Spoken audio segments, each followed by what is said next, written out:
Ya estamos de regreso en Comunicarte, con más ideas que vibran en voz alta.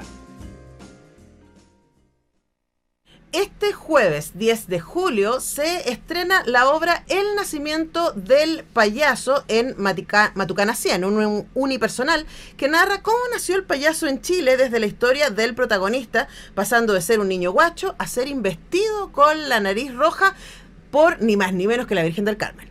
Esa es la historia que nos viene a contar la compañía El Teatro Pequeño Clan, que nace en 1998, y estamos con el corazón de la obra y de la compañía, Andrés del Bosque, actor, clown y dramaturgo. ¿Cómo estás, Andrés? Bienvenido. Muy bien, muchísimas gracias por esta invitación tan bonita, expandirse por los medios de comunicación, que es algo que es muy necesario, sobre todo en esta línea precisamente de la juglaresca, de la payasada, del cómico ritual, que es de lo que vamos a hablar en esta obra. Exacto. Bueno, yo tengo muchas preguntas respecto a eso, porque cuando pensamos en el payaso, solemos pensar en el payaso del circo, ¿no? Claro. Y en el Tony, ¿cierto? Y en Chile, además, con esos circos que se ponen en septiembre y que han tenido distintas derivadas. Pero la historia del payaso es antiquísima. O sea, uno puede pensar en el payaso medieval, ¿cierto? Que era el único capaz de decirle al rey la verdad, pero tenía que ser muy chistoso, si no le cortaban la cabeza. Así era. A la comedia del arte, ¿cierto? Y ese camino es el que tú nos invitas a recorrer a través de tu trabajo. Hablemos de ese estudio que está detrás de ser payaso, porque ser payaso es una cosa muy seria. Bueno, primero hay que nombrar que en el año 92 aproximadamente, con la compañía Teatro Circo Imaginario, dirigí Las 7 vidas del Tony Calugo, un montaje que fue señero en esos momentos en Chile y que tomaba precisamente el pasaje El payaso del circo, ¿no es cierto? Abraham Lillo Machuca, el Tony Caluga, y su compadre Alberto Aguilera Campos. En fin, que hay una tradición que podemos situarla a partir de 1850. ¿En Chile? Sí, en Chile llegaban los primeros vapores, no con el circo europeo, el circo que traía a estos payasos que hacían números sobre caballos. Exactamente, entonces viene desde esa tradición y luego se va a chilenizar, y por ahí va esta historia, entiendo. Entonces, es muy anterior a todo aquello. Es muy anterior a la llegada de los europeos a América. Nosotros tenemos en nuestro territorio Abya Yala payasos desde 110 siglos atrás, es decir, estamos hablando de 11.000, 12.000 años atrás. Acabamos de estrenar un montaje en Valparaíso que se llama La nave de los locos y locona, que toma la cultura Selman. El nacimiento del payaso, toma en realidad...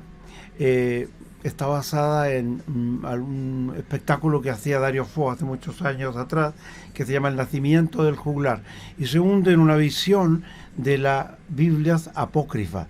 Es decir, muestra cómo un hombre que vive una desgracia muy grande, violan a su mujer, mueren sus hijos, y se va simplemente a colgar en esas circunstancias, y entonces aparece un señor que con buen humor le dice: hombre, ¿por qué no me das algo de comer antes de que te ahorque?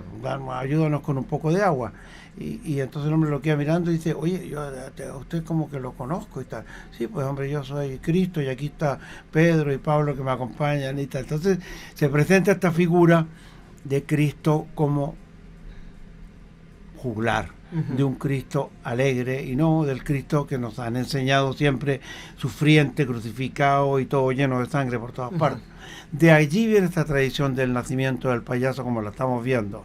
Entonces ahí encontramos que en esa tradición, que pues es occidental, existe también en nuestro territorio los Opi, los Suni, que tienen un payaso que se llama el Eyoka, y después tenemos otro que se llama el Cochare, y después tenemos el Coyemchi, y después tenemos el Coclo, y luego en Bolivia tenemos el Cusillo, y aquí nosotros tenemos el Coyón Mapuche, y los pueblos Chelman tienen el Ulén, payaso elegante, el Cotaix, payaso cornudo, y así nos encontramos con que la Diablada de Oruro y todos estos que te he nombrado son payasos que se llaman, y los etnólogos lo han llamado, payasos sagrados, payasos rituales, cómicos rituales. Ahora, es súper interesante eso que nos cuentas, Andrés, porque uno piensa, ¿por qué todas estas sociedades con sus diferencias, tanto las europeas como las hispanoamericanas, antes que fueran llamadas así, ¿cierto?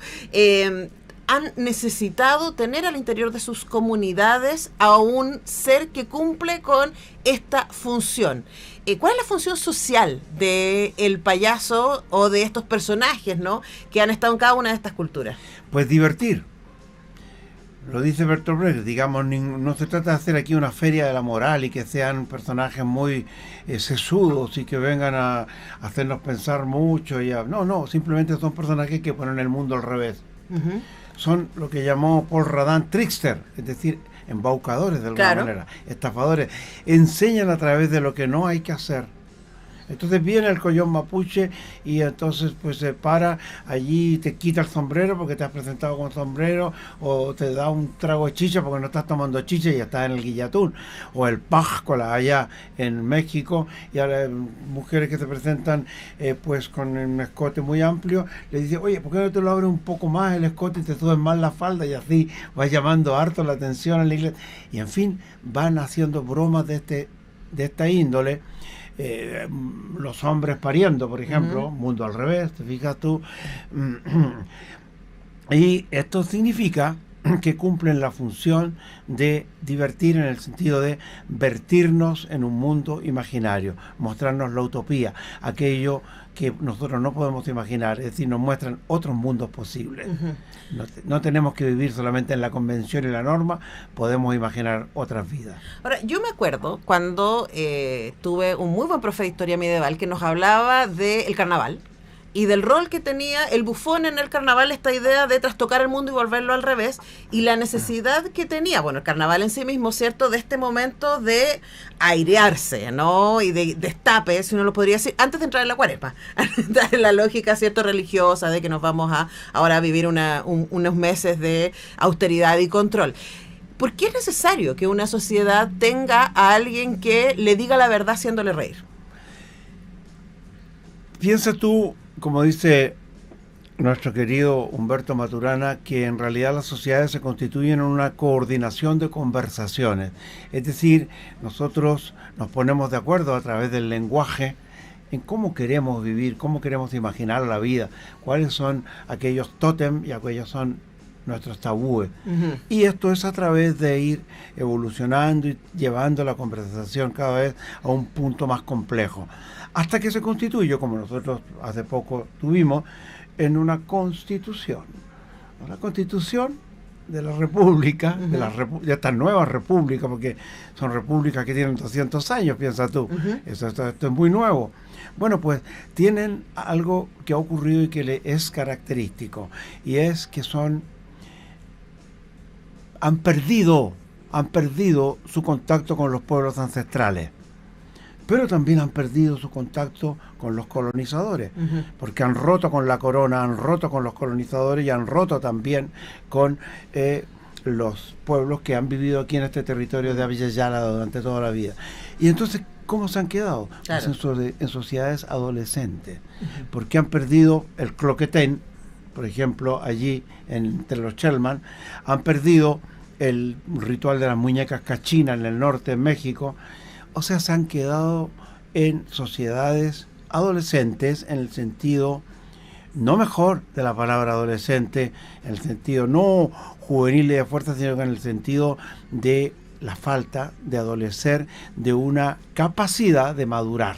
Cuando se madura se deja de ser bravucón. Claro. Se deja de pensar que uno es el dueño del mundo, se deja de pensar que uno puede vivir a costa de los demás, se deja de pensar que uno puede robar y apoderarse de las mujeres de otros pueblos, de las religiones de otros pueblos y avasallarlos para entrar a una convivencia madura. Este es el proceso de maduración.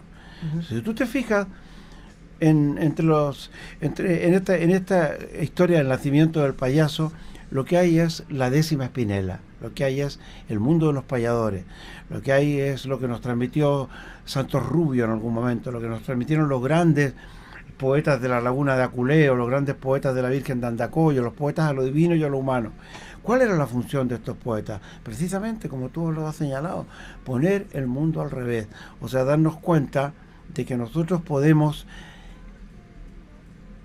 erigir a un pelele de carnaval como la gran divinidad del carnaval. Y es que es un pelele, es uno que lo tira más para arriba. Y resulta ser el rey de carnaval. Entonces, toda la jerarquía y todo lo que es convencional en la sociedad se vienen abajo en esta fecha. Y esto es necesario, indispensable que nosotros nos permitamos reinventar la vida a cada minuto. Claro que sí. Bueno, estamos conversando con Andrés del Bosque, actor, clown, dramaturgo, a propósito de que este jueves y hasta el 27 de julio en la microsala de Matucana 100 se va a estar presentando El nacimiento del payaso. Esta obra indaga en la genealogía del payaso criollo desde una perspectiva simbólica, teatral y política, y ahí me quiero ir ahora.